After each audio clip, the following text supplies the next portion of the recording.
Deborah. I'm Cheryl. And I'm Naima. We're three Black moms.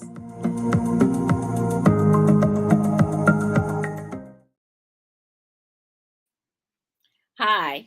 A couple of weeks ago, I can't believe it's been that long, I just got back from a trip that I never in my wildest dreams thought that I would have taken. My husband, my daughter, and her best friend all went to Portugal. And my husband and I were there for 10 days, and my daughter and her friend were there for 7 days, I want to say, because we stayed a little longer. But, it's funny because when I was growing up, traveling abroad wasn't something that we in our community ever thought of doing. We never thought about going to Europe. We barely even thought about going, out of the neighborhood. And when you did travel, maybe it was down south or other parts of the country to see your family. But we want to explore the fact that we as people need to both get out of our neighborhoods, get out of our comfort zones, and get our children out of this place. Because a lot of times we are afraid. We're afraid of the anti Black racism that seems to be pervasive all over the world. Hint, hint, it isn't always. I felt none of that in Portugal. Not to say that there isn't racism, and I'm sure there is, because they have very many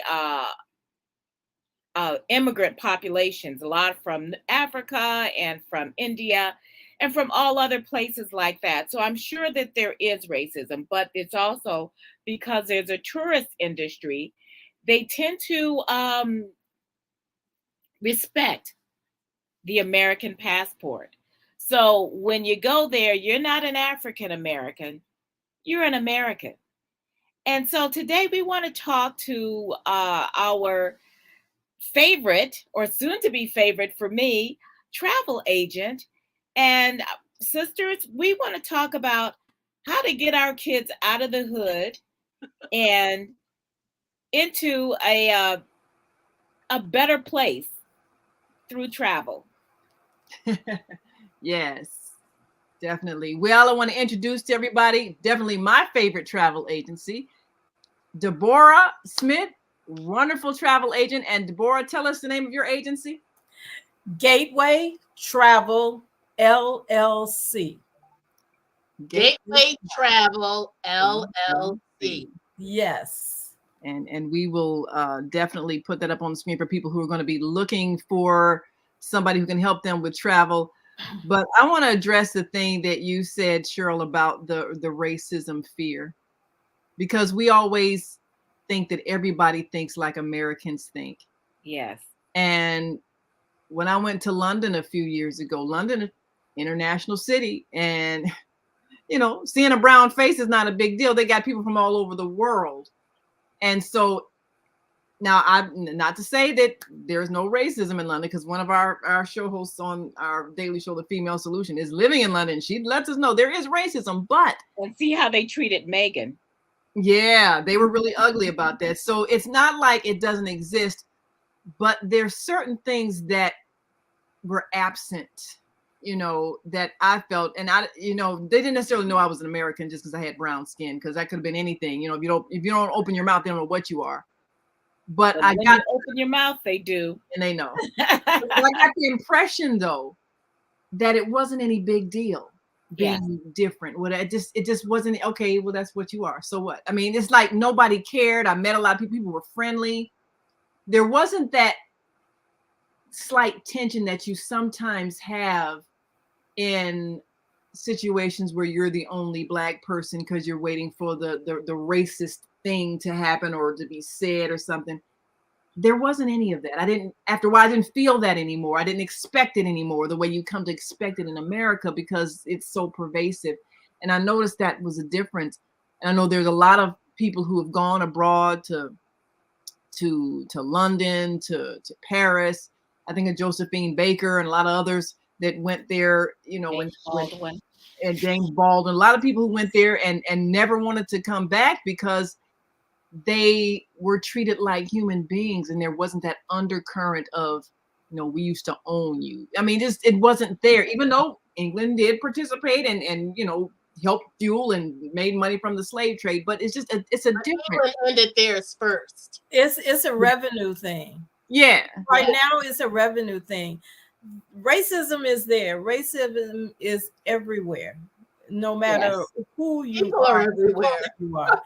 It is not a genetic. It's a human trait now that we have ingrained into our lifestyles.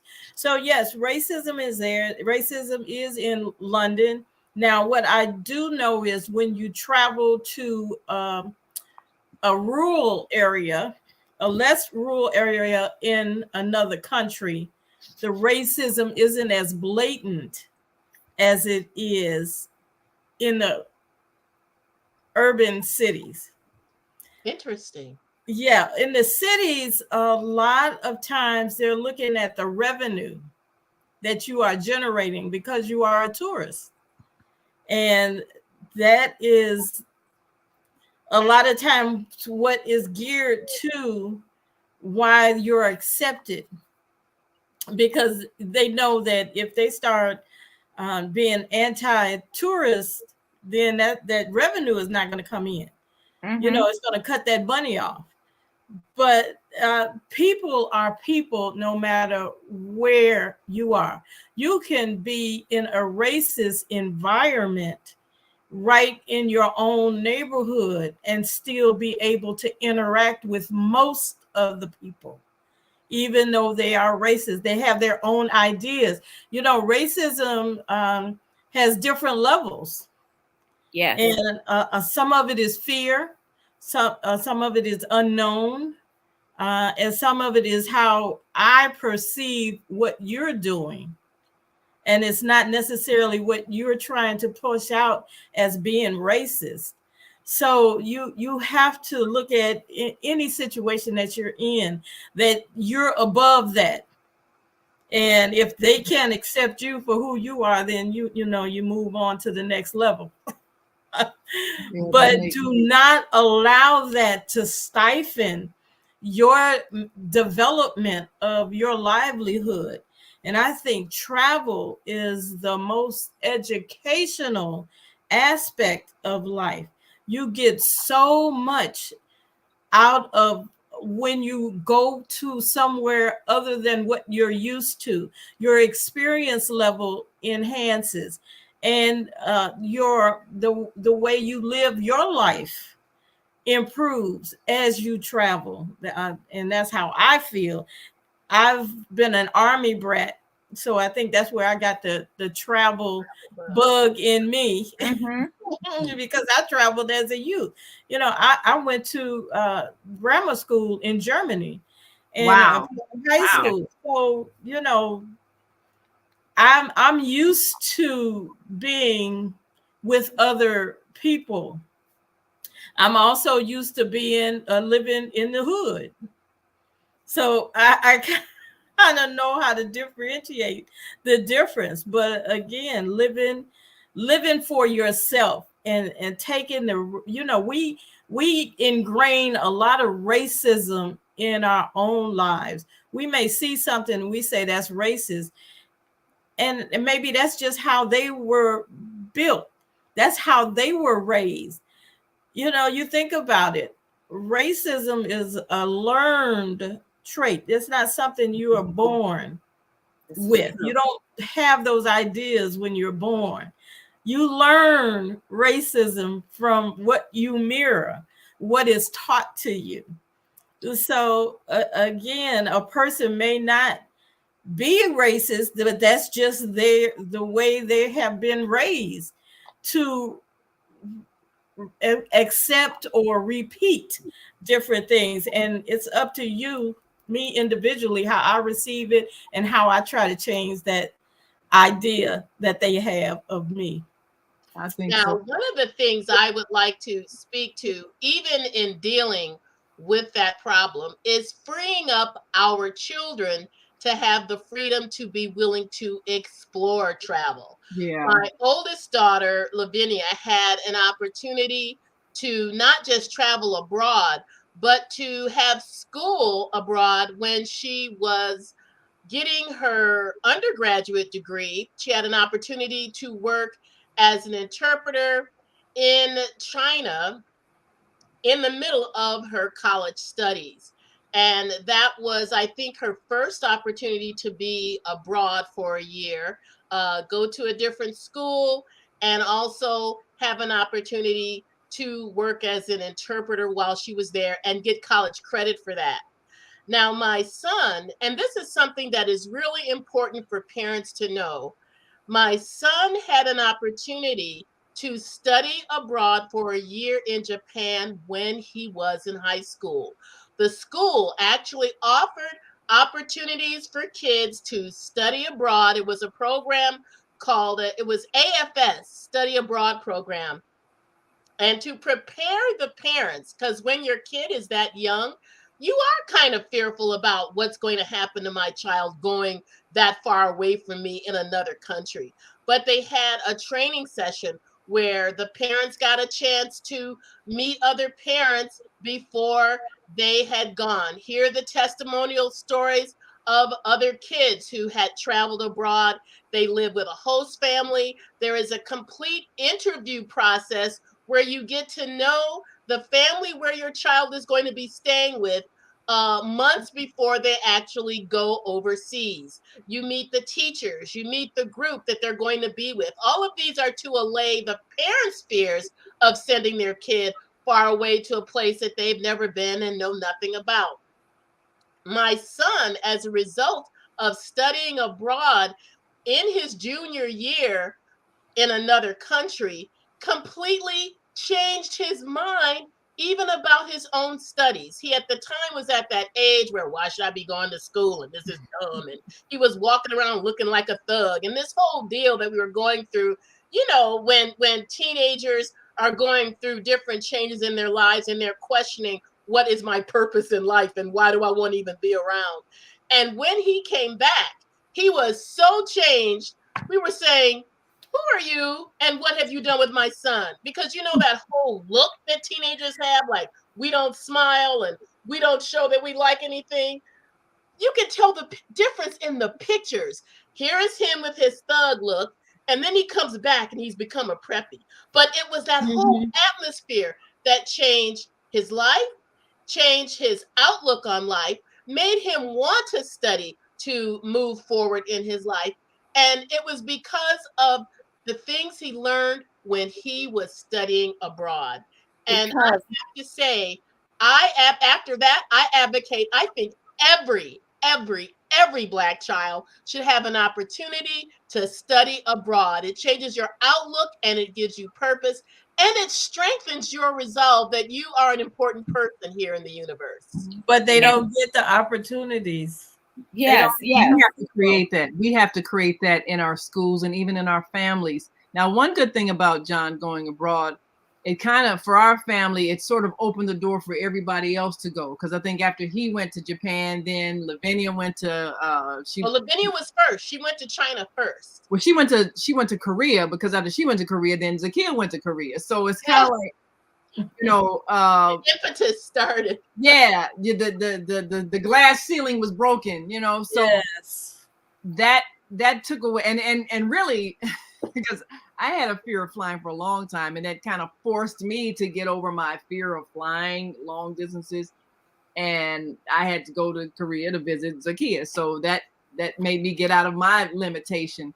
But one of the things that I thought was really helpful, the story that your son John told about his experience in Japan, he was talking about when a teacher is absent from school, they don't call a substitute, and the students just, you know, they just, you know, come to school and do their work. Yeah, they manage themselves. And I thought, could that ever happen here in America? But you know, they don't even act right when the teacher's in the classroom. I know. So to have people, you know, not really need and you know what? they do it without a lot of punishment too. It is just the Yeah. culture is so It's a different different. culture. You know what you're supposed And to do. I, and I gotta say, Deborah, you said something very telling very quickly there, and I want to address that, is about they don't get the opportunities. And that's what we need to push for in our schools. Now, Yeah. Sarah went to well, it's an exam school, and they have 3 exam schools in the city of Boston, and you have to test in. And she tested into one of them. And when we went to the orientation, there was this teacher who was talking about taking kids on trips, abroad. And my husband and I are looking at each other and saying, okay, we think we want this. So when she was 15, she got a chance to go to Paris and Rome. And I was good with it. They did the whole orientation. This is what you're going to do. And I didn't realize how afraid I was until we went to drop her off. And suddenly I'm starting to cry. And I looked at this man and I said, this is my whole world. Please take care of her. And of course, and I'm a big crybaby anyway, so it doesn't take much for me to cry. I mean, I'll cry at an envelope opening. Yeah, I cried for the drop off at college. But that is the thing, is that we have to make sure that our fears are not their fears. And so now Sarah has also been, well, we went as a family to Ireland with this same teacher and a group. We went, and then we went to Portugal. Sarah studied in South Korea for a summer while after she graduated college. So they've gotten used to going places. Yeah. And we need to make sure that our children have that opportunity. So if our schools don't do it, then we need to push for it. I still tell people, look, I never went to Paris and Rome, but my money did. So good enough. But that's the thing, is if we're not able to do it, push our students to do it, push our curriculum. And they don't have to be high income or private schools. They can also be public schools. What Sarah went to was a public school. Push for those things, push for those opportunities, and look for people like Deborah, who is someone who can organize trips so you all can go as a family. Don't think that, okay, we don't go anywhere unless we're just going to visit our family. And visiting family is great, but go to Jamaica, go to Aruba, go to Mexico. You can go somewhere right in this country and help some indigent people. Say there was a hurricane, you could take a group of children and go and help clean up, or go to help build up. You can do that. But a lot of times parents rely solely on the educational system to do the whole encompass the whole education for our children, and it's not their responsibility. There are organizations that you can research, like I don't know, I used to research summer camps. I knew summer school was coming up. You're not in summer school, no matter what your grades are, you're going to do summer school just to get that acceleration, and then you're going to go to a camp. So I knew I had to research for camps. There are other organizations that you can find in this country to bring your children in and do the travel, or do the type of work that needs to be done to enhance and accelerate their brain process into what life is about, because it's more than just a classroom.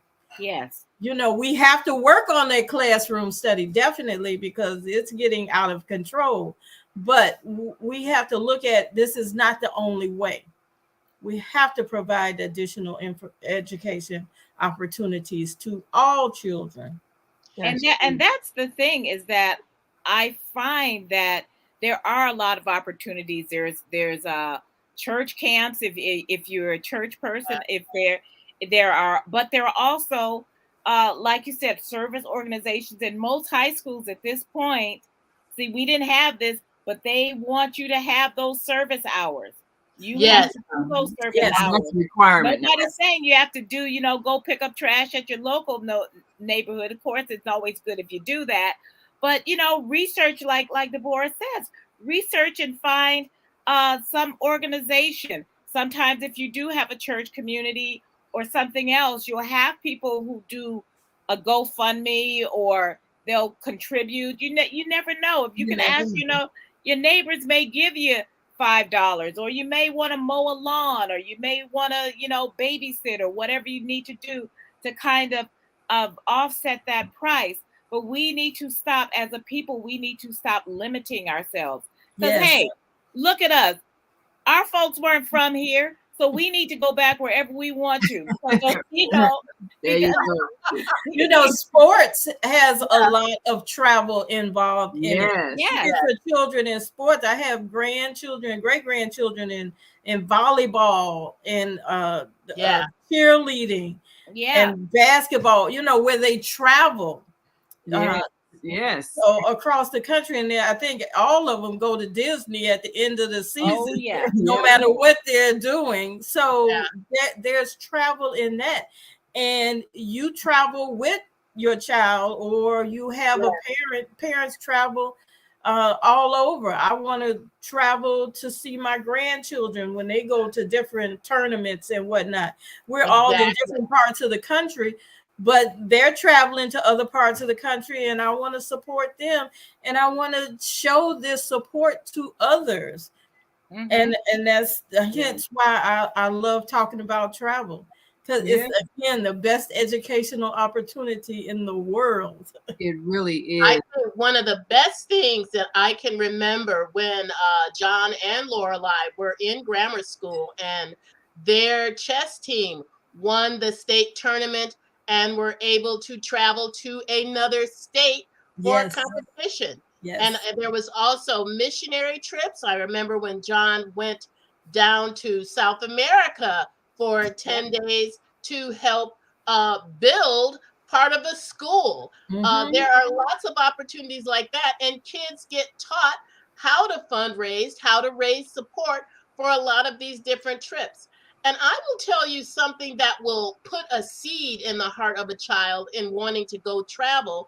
As young as 4th grade, my teacher, Mrs. Hargrave, was taking kids on trips to Colorado, to Washington, to New York. Now, Mama never let me go on any of those trips, because she was one of those parents that if you're not back the same day, you ain't going. But, people move more now toward the safety of kids on these kind of trips.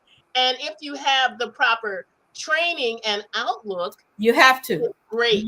It's great to send kids on trips like that. Yeah. Also, it's very important to prepare your children. If you're afraid that your child is going to go on a trip and cut up and, smoke and drink and everything else that they might do, then maybe you shouldn't go. I remember we had a class trip to Cancun, Mexico, our high school class trip. I did not go. I was going to say, I didn't remember that. Yeah, that's because I didn't go. But a lot, I think what had happened, they had planned a trip to somewhere else, and then something happened, and the last minute they said, well, we got Cancun, we can go to that. And so our parents thought, well, that sounds too much like bait and switch. First you're going to market one thing, and then now y'all going to Mexico. Now just forget, you're not going anywhere. So I ended up not going on the class trip. But I remember so many stories, because in Mexico, the drinking age, I think, is 14 or something crazy. Whoa. So I had so many stories coming back where students were talking about how drunk they got. Oh, we had tequila and we drank this and that. They're bragging about it and everything because they were able to just basically go wild. Get in trouble.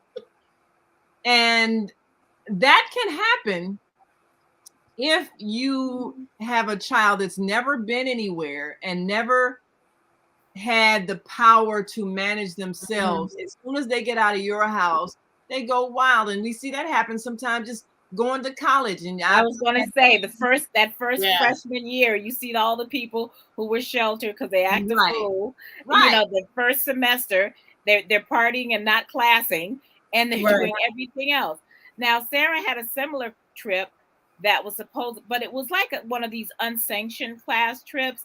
and they were going to, I don't remember if it was the Dominican Republic or something, Punta Cana maybe, but she was upset because she had orientation at Kansas State the same weekend, and she wasn't going anyway. We were not letting her go down there because it was like unchaperoned. It was after high school, and she was like, had an attitude, had a face on the whole time she was doing her wildcat orientation, because this is stupid, and this is too hot, and come and get me. I'm not doing this. They have us do all this and blah blah blah blah blah. Because she was hearing, and that's the other thing, social media will kill you. And she's hearing all these stories from her friends, and they're posting all this stuff about how much fun they're having. Well, you know what? We just paid no attention. I said, we're not going to get her. She's going to get through this, and she was fine. She was just fine. And then when she got back and the stories started coming out, and the stories were a whole lot darker of assaults and all kinds of things that happen on these other trips. So when you're talking about trips, make sure they are, one, sanctioned by the school, and that there really are chaperones, because sometimes, but don't let your kid, the idea of, oh, everybody's going to be acting a fool, so you ain't going. No, you know what? Pick something that is sanctioned, and that you've got an itinerary, who's going to be there, who's going to be accountable, because 18, in fact, 18 is the drinking age a lot of places. And I know when we had gone to, I think it was Ireland, and shout out Michael McGuire of Boston Latin Academy. He's the one who organizes these trips. And he let these kids know, you may, even if you're 18, you are not drinking, because it is not the drinking age here. So do not drink. Do not act like this, because you will be sent home. And he told the parents that. Yes. Everyone that. So let them know what the ground rules are. And once they know what the ground rules are, if you have to put their little butts back on a plane, and mom and daddy's got to pay for that anyway, you will hear about that. So get your kids used to the fact of, you know what? You have home training.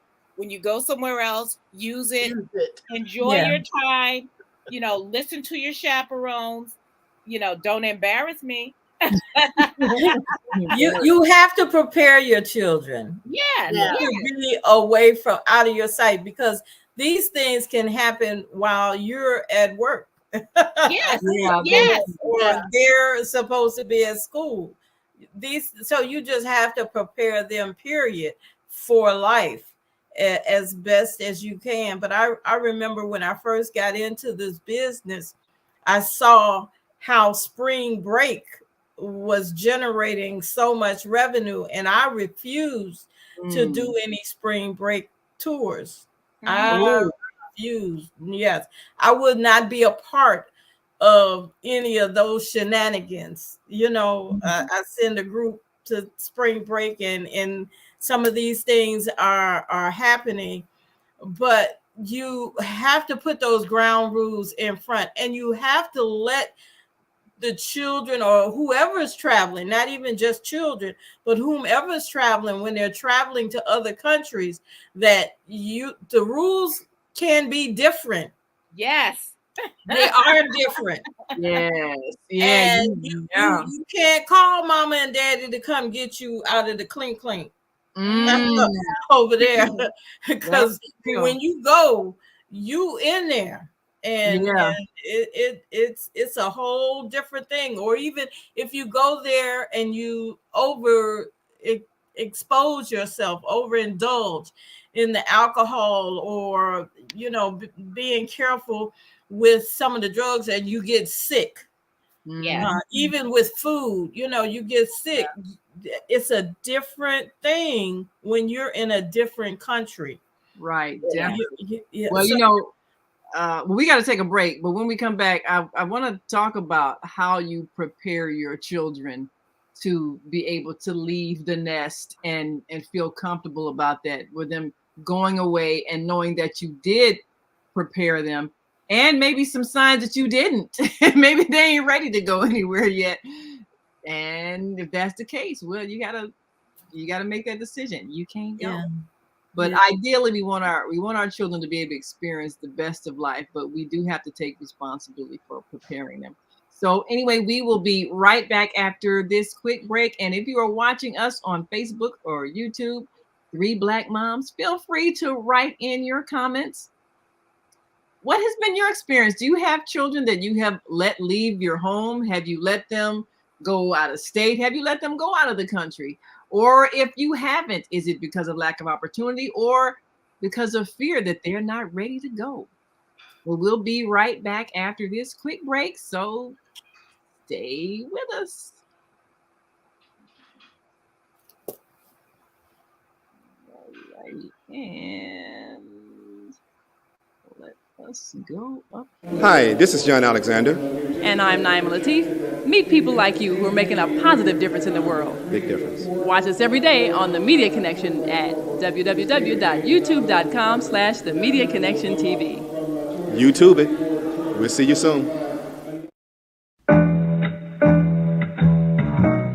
The Female Solution Global Radio TV Show invites you to an invigorating conversation with our team of hosts Monday through Friday, 7 a.m. to 9 a.m. Central Time. Start your week with Monday Morning Mindfulness with Zelda Speaks. Tuesdays, Self-Cell Care with Jody Susan. Wednesdays, Repairing Broken Families with Naima Latif and co-host Kareem Hamid. Thursdays, Soulful Solutions with Dr. Debbie Green. And Fridays, Health and Wellbeing with Beata. Saturdays, tune in 12 noon to 2 p.m. Central Time. First Saturday, Success Strategies with Jana. Second Saturday, Wendy Williams Esquire on relationships. Third Saturday, Move Around with Deborah. And fourth Saturday, Wisdom with Mama D. Join us Sundays, 7 p.m. to 9 p.m. Central Time for Soul Purpose Healing with Beata. Call in and comment 515-605-9325. Press 1 to speak to the host and be a part of the solution.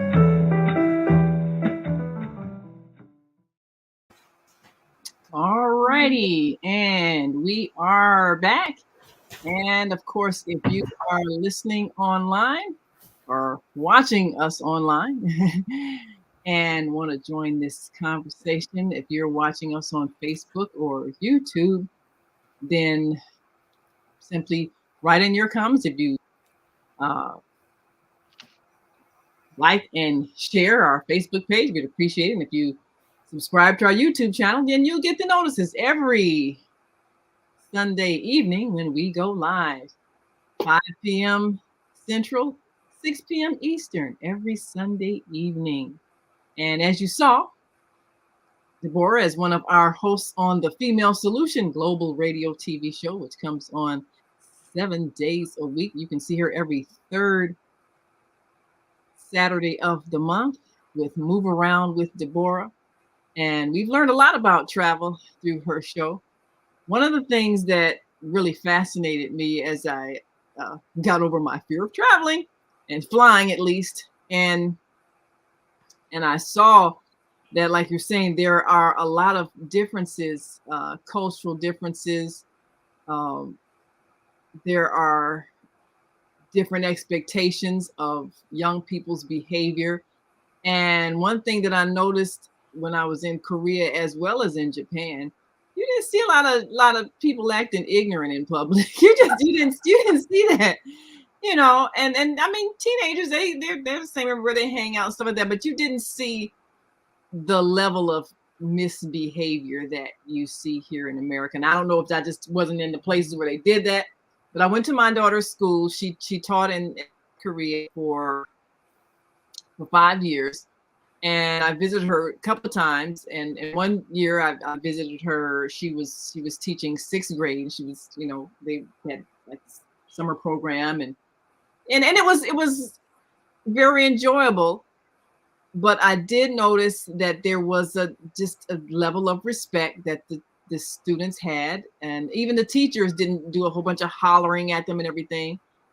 And then one year I visited her, she was teaching kindergarten, and she said to me, well, you know, you really have to be careful the way you treat the children, because if they go home crying, if this is a private school, if you if you upset the children and they go home and tell their parents, their parents might pull them out of the school. So you really have to skillfully know how to manage your classroom and not be screaming and hollering at the children, because you don't want to upset them, because then they upset their parents and then their parents pull them out of school. So, everybody understands you have to be nice to the children. But I did notice which should be the way we treat children anyway. Yes, people. That taught me a lot. Maybe if we weren't screaming and hollering at our children, they would act better. But then there are things you have to put in place that have to do with their expectations. Like you were saying, I think Sherry was saying, you tell your daughter, don't you embarrass me, when you send them abroad. So there has to be a feeling of family honor that you have to uphold. And that's what has to be the thing that keeps you from misbehaving. There also has to be a realization that when you are in another country, you obey that country's rules. Yes. If you do not, you may be thrown in jail. You may not just be sent home, you may be given a fine. I remember when I was in college, there was a student who actually, I forgot which country she was in. We used to call her something like Roaring Susanna. She was known for drug running back then. Ooh. But she was in another country on vacation during our spring break. She got arrested for drugs. She got put in jail. I don't know whatever happened to her. Now, this was my freshman year in college. And this is back in the 70s. And back then, and it was still serious.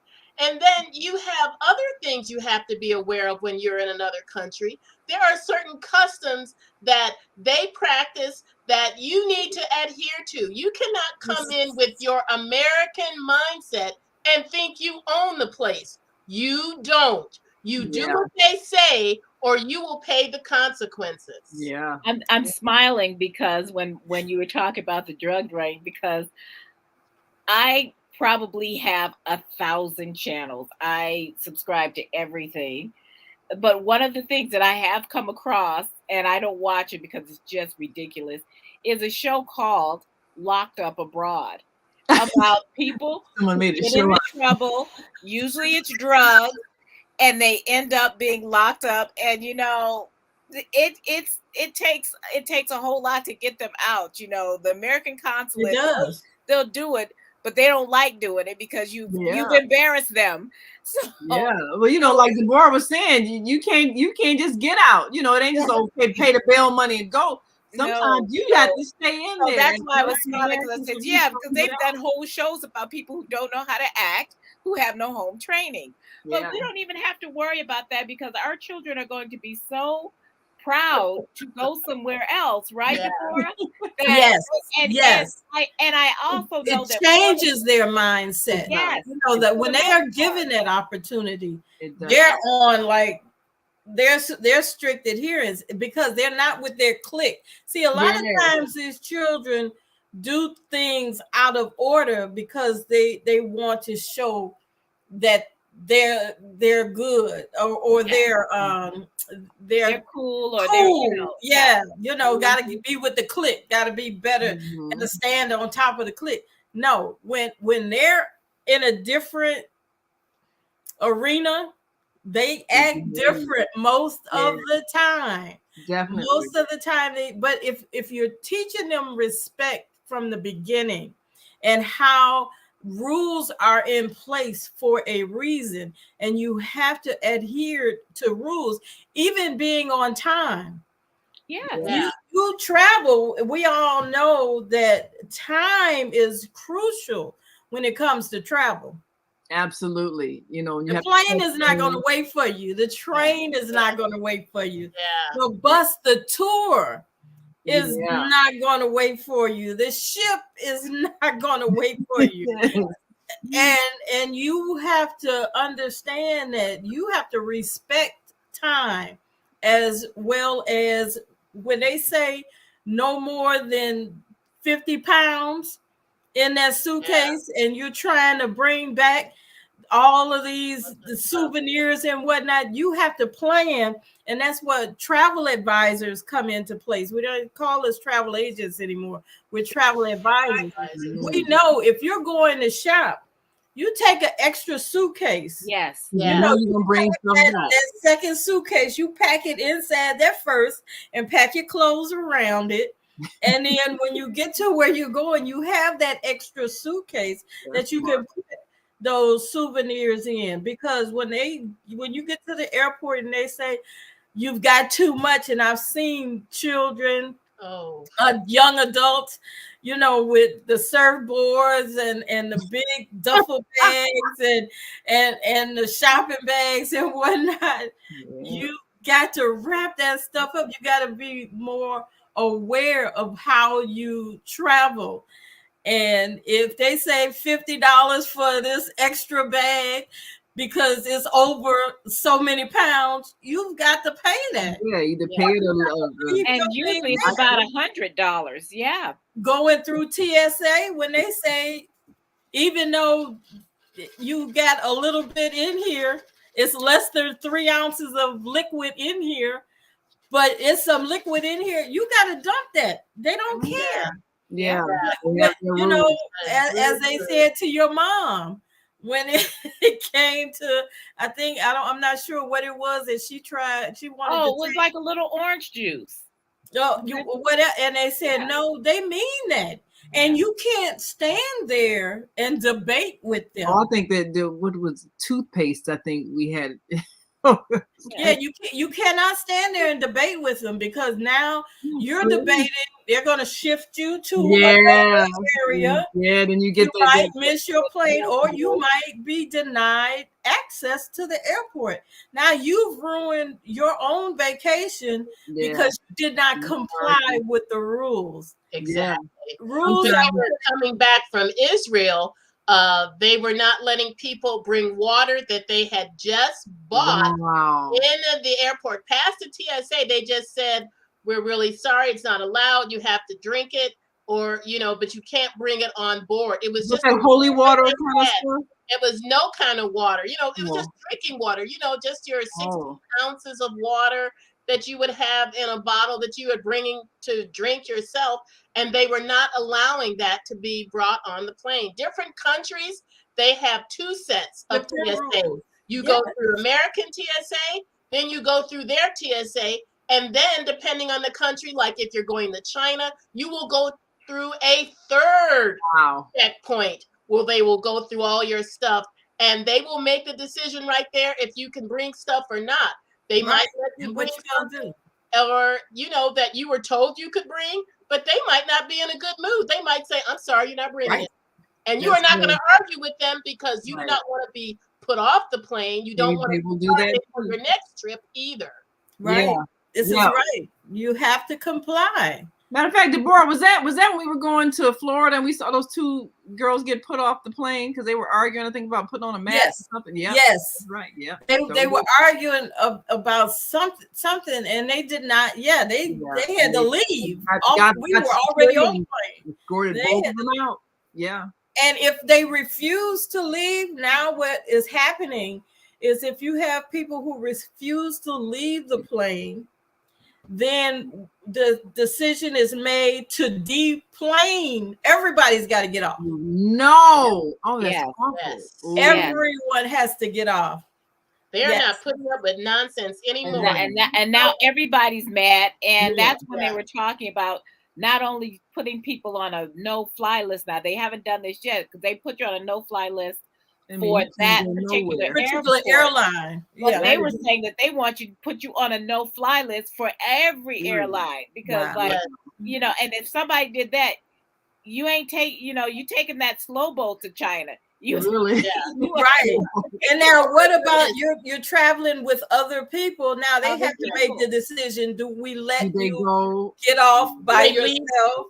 Right. Yep. You know, what do we do? Now I'm in the situation. I came with you. You know how it is. Mama said when you left together, you got to come back together. Yeah. So, you know, or you do that Peter thing. No, I don't know him.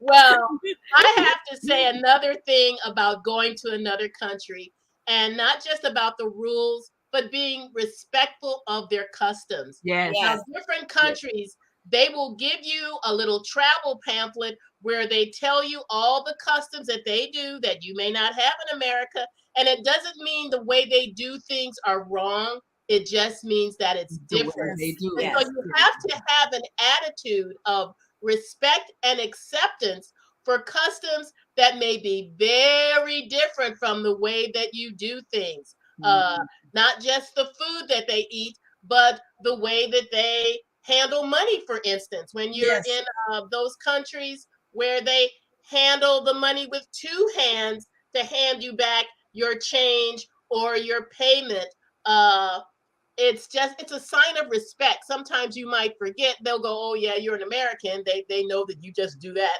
But if you can learn to embrace the customs of other people's ways of doing things, you are liked and respected. Yeah. And if you know as little as words in their language, learn a few that words. helps them be a lot more accommodating to you. Yeah, that's why we do that thing every day on the Female Solution with playing the greeting in the beginning and the word thank you at the end. If you don't know how to say anything else, say thank you. Say thank you. Obrigado.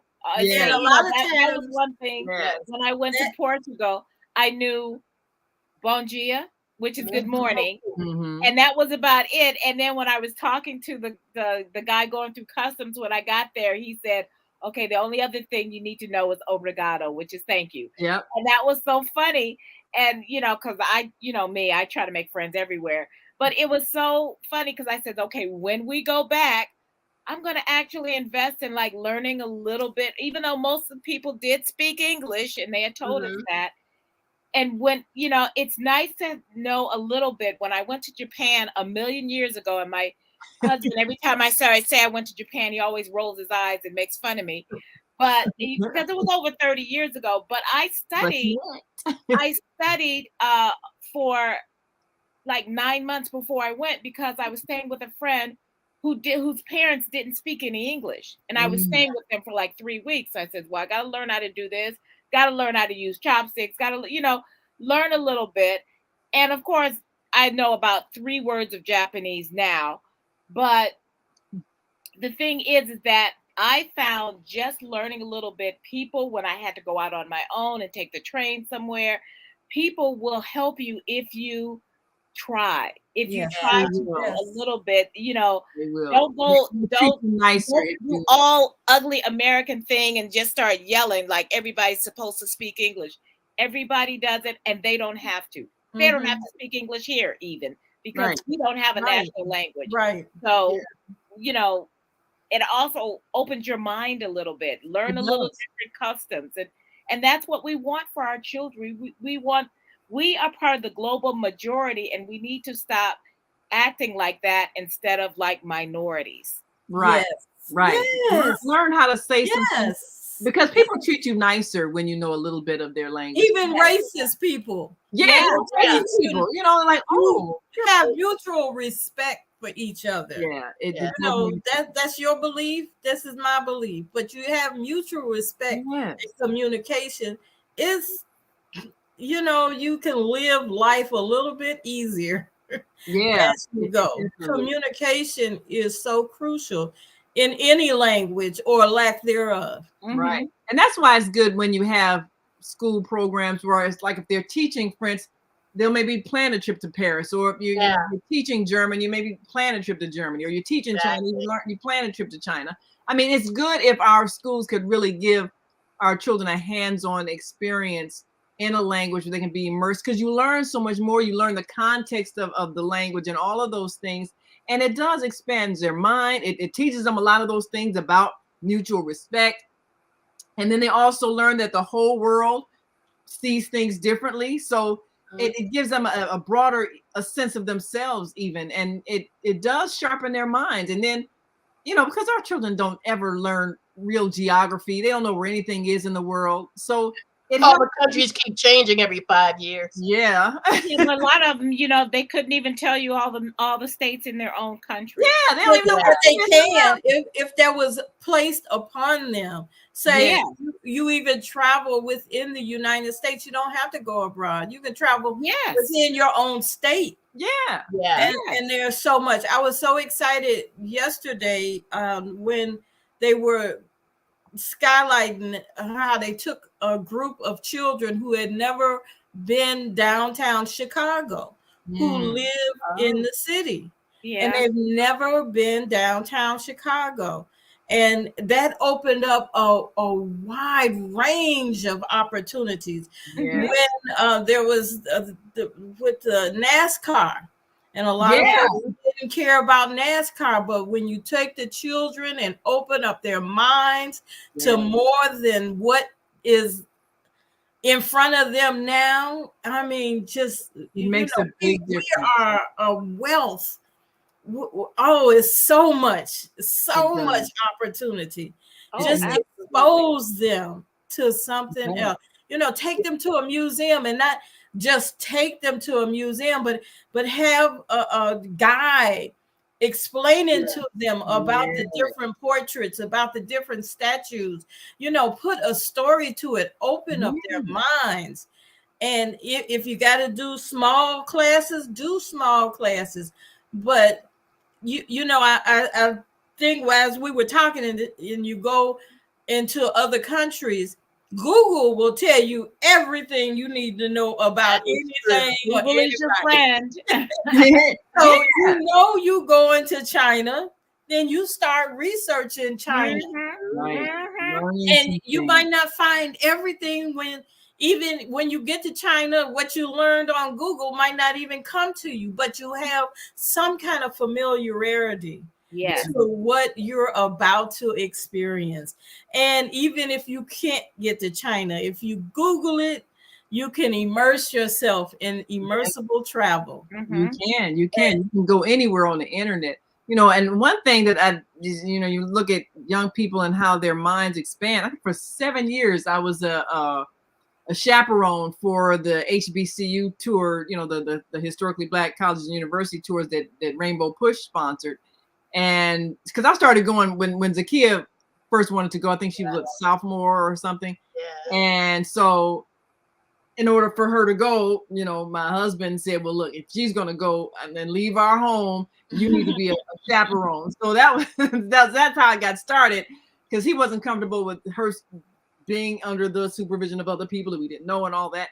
So I started going, and then long after she graduated, I still kept going because I really enjoyed it. But I saw such a transformation in the young people, a lot of them who had never left the neighborhood, never left the city, and their minds and going to these colleges all across the country, it just changed. And the so excited. It was just a mind-opening experience. And we would always include like a museum or some other historic site. So they learned so much. And I saw the difference, and you could see the difference in the groups of children who had been from the ones who never went anywhere. You just saw the difference in attitude and aspirations.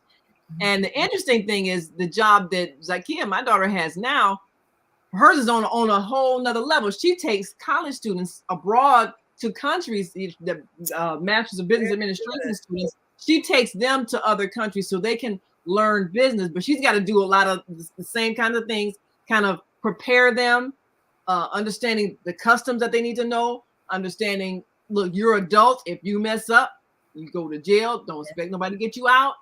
So you have to be responsible for your life. You are now an adult, because these are people in college, they're all over 18.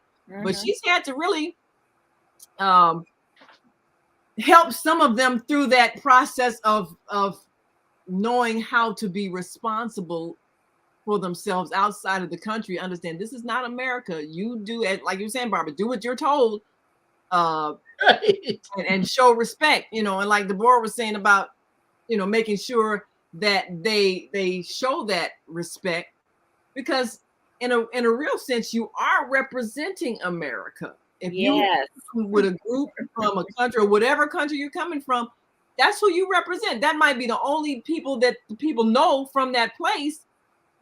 And if you act ignorant, then you You've blown it for the rest of the other 300 million of us. The next group that's coming in, they're going to anticipate they do the same shenanigans. Right. You know, you're and bad. I was going to also mention on the website Raising Proud Black Kids, they sponsor trips to Africa.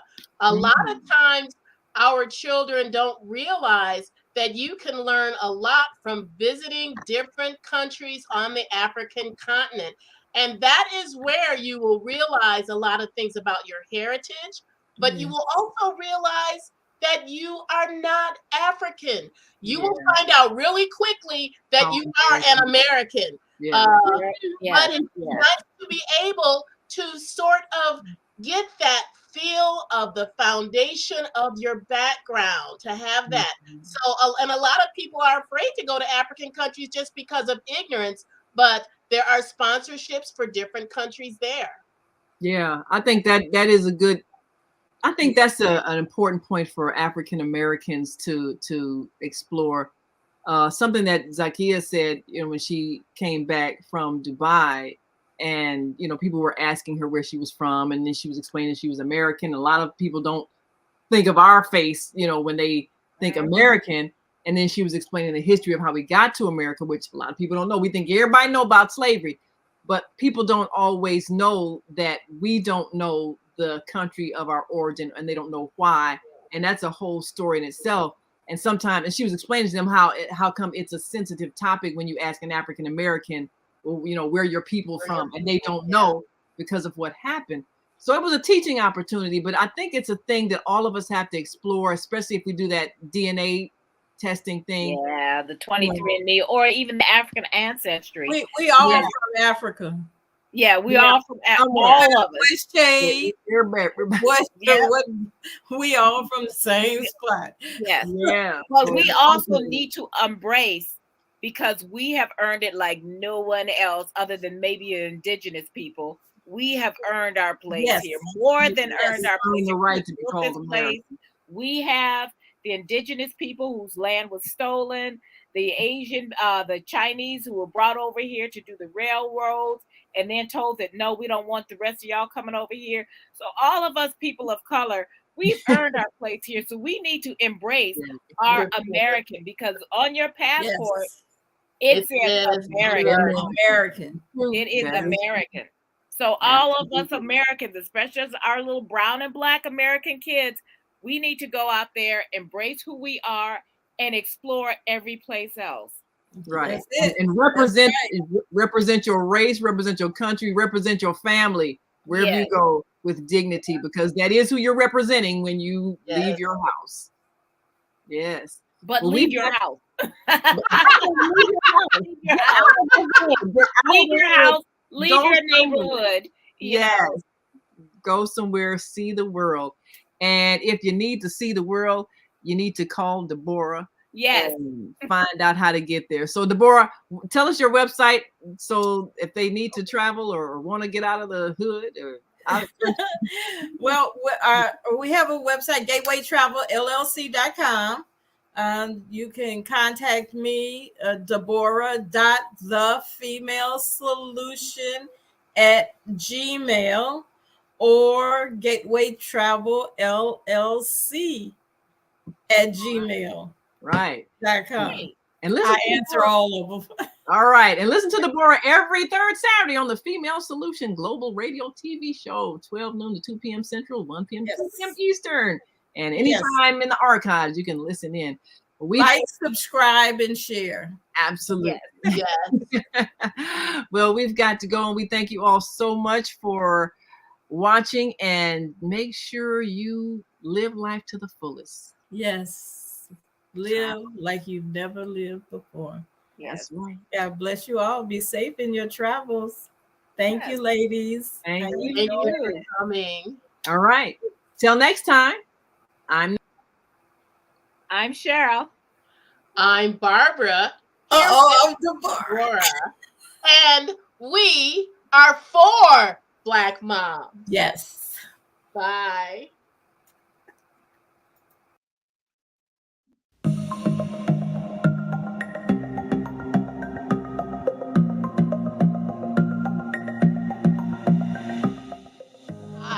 I'm Barbara. I'm Cheryl. And I'm Naima. We're three Black moms. And in case you didn't notice the resemblance, we're also three sisters. We're going to be coming to you every week, sharing our successes and our mistakes as we navigate our lives as moms, wives, sisters, daughters, and of course, Black women in today's world. We'll talk about it all: race, politics, religion, economics, culture, and we'll take a look at everything from whether or not to use corporal punishment to how do you teach your children about sex. Look for our upcoming book, Growing Up Charles. It's a personal story about our lives growing up in Maple Park on Chicago's South Side. I'm Barbara. I'm Cheryl. And I'm Naima. We're three Black moms. Follow us on Facebook and subscribe to our YouTube channel, Three Black Moms.